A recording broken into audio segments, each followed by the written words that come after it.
వారికి జయ శ్రీ గౌనితాయకి శ్రీమద్భాగవతం సప్తమ స్కందం 9వ అధ్యాయం 24వ శ్లోకం.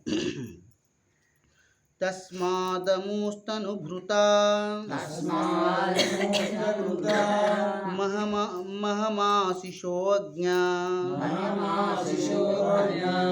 ఆయుశ్రియం విభవ ఇంద్రియమా విరించాత్ నేచామి తే విలులితాను ఉవిక్రమేణ కాలాత్మనోపనయమాం నిజభృత్య పార్శ్వం. నిన్న శ్లోకం లాంటిది ఇది కూడా. దేవ బ్రహ్మ మొదలుకొని చీమ వరకు గల సకల జీవులు అనుభవించిన భౌతిక ఐశ్వర్యము, సిద్ధులు, దీర్ఘాయువు, ఇతర భౌతిక సౌఖ్యమును గూర్చి నాకు ఇప్పుడు పూర్తి అనుభవం కలిగినది. ఇంత పూర్వం చెప్పిన శ్లోకమే హిరణ్యకశిపుడి యొక్క కనుసన్నల్లోనే అన్నీ పనిచేస్తుండేవి. ఆయనకి దీర్ఘాయువు ఉంది, ఆయనకి కూడా చాలా ఐశ్వర్యం ఉంది. వీటి యొక్క స్వభావం, వీటి యొక్క పూర్తి లక్షణం నారద మహర్షి ద్వారా ప్రహ్లాదుడు తెలిసింది, తన అనుభవం ద్వారా తెలిసింది. ఇంకా ముఖ్యమైనది అన్నమాట.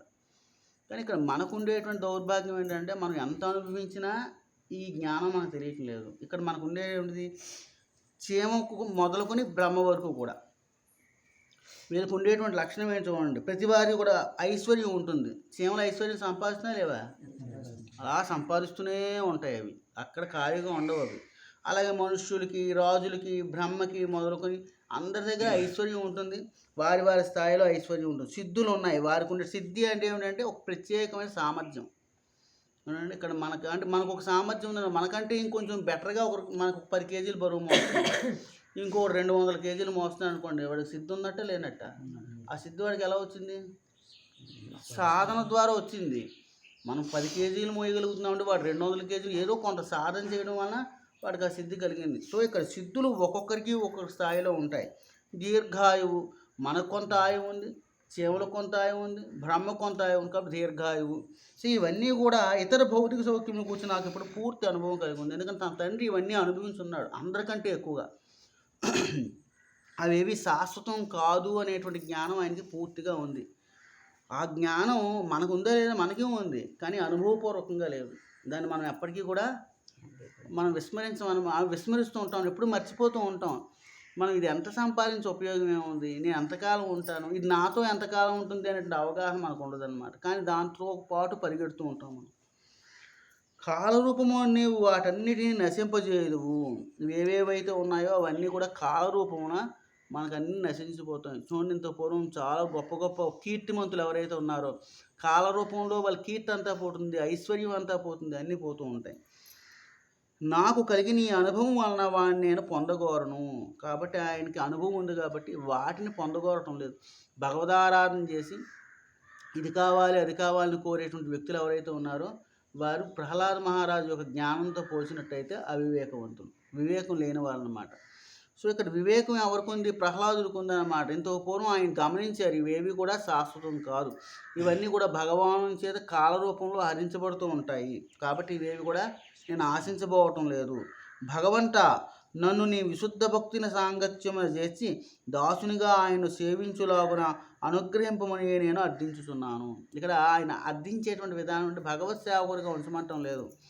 నీ విశుద్ధ భక్తిని సాంగత్యమున చేర్చి, నీ యొక్క శుద్ధ భక్తులు ఎవరైతే ఉన్నారో అంటే ఎటువంటి కోరిక లేకుండా నీ సేవ ఎందే లగ్నమైనటువంటి వారు ఎవరైతే ఉన్నారో అటువంటి వారి యొక్క సాంగత్యాన్ని చేర్చమంటున్నాడు. ఆయనకు దాసుడుగా నన్ను ఉంచమంటున్నాడు. అలా అనుగ్రహింపమని నేను అర్థించును. దానివల్ల ఏమిటంటే ఈ అహంకారపూరితమైనటువంటి స్థితి మన నుండి బాగా దూరం అయిపోతుంది. కాబట్టి మనం భగవదాశ్రయాన్ని, విశుద్ధ భక్తుల యొక్క సాంగత్యాన్ని మనం ఏం కోరుకోవాలి? భక్తుల యొక్క సాంగత్యాన్ని కోరుకోవాలి. సో ఈ భక్తులు అది ఎటువంటి భక్తులు అంటే విశుద్ధ భక్తులు, భగవత్ కృప ఉంటే తప్ప విశుద్ధ భక్తి యొక్క సేవా విధానంలో ఉండేటువంటి వ్యక్తుల్ని మనం పొందలేము. బుద్ధిమంతుడైన ప్రతి మనిషి శ్రీమద్భాగవతం అధ్యయనము గావించి ఆధ్యాత్మిక జ్ఞాన మహాసారస్వతం నందు పేర్కొనబడిన సంఘటనల ద్వారా ప్రహ్లాదుడి వంటి అనుభవమునే పడేయగలడు. కాబట్టి ఇక్కడ మనం ఈ భాగవతంతో సాంగత్యం చేస్తూ ఉండాలి. ఎలా? మనం భాగవతాన్ని నిత్యం వినడం లేక పఠించడం, ఈ రెండింటి ద్వారా మనం భాగవతంలో ఉండేటువంటి ప్రతి భక్తునితో సాంగత్యం చేయవచ్చు. ఆ భక్తునితో సాంగత్యం చేయడం వల్ల ఆ భక్తుని యొక్క లక్షణాలను మనం పెంపొందించుకునే అవకాశం ఉంటుంది. బయట భక్తులతో సాంగత్యం, తర్వాత భాగవతంలో ఉండేటువంటి భక్తులతో సాంగత్యం. అందుకని నిత్యం భాగవత సేవయ అంటారు. భాగవతులు 2 రకాల్లో ఉంటారు. భాగవత గ్రంథంలో ఉంటారు, తర్వాత భక్తుల రూపంలో బయట ఉండేటువంటి భక్తుల రూపంలో ఉంటారు. సో ఈ రెండిటిని కూడా అంటే నిత్యము భాగవత సేవయ. భగవంతుని సేవించడం ప్రధానమైనది కాదు, భాగవతుల్ని భక్తుల్ని సేవించడం ప్రధానమైనది అనమాట. భక్తులను సేవించడం ద్వారా భగవంతుని మీద ఆకర్షణీయం అవుతాం. ఆకర్షితమైన తర్వాత ఆయన్ని సేవించడం అంటే భక్తుల ద్వారా ఆకర్షితం అవ్వడం, సేవం చేయడం, ఇవన్నీ కూడా జరుగుతూ ఉంటాయి అన్నమాట. హరే కృష్ణ. శ్రీల ప్రభుపాదికి జయ. శ్రీ గౌ నితాయ్.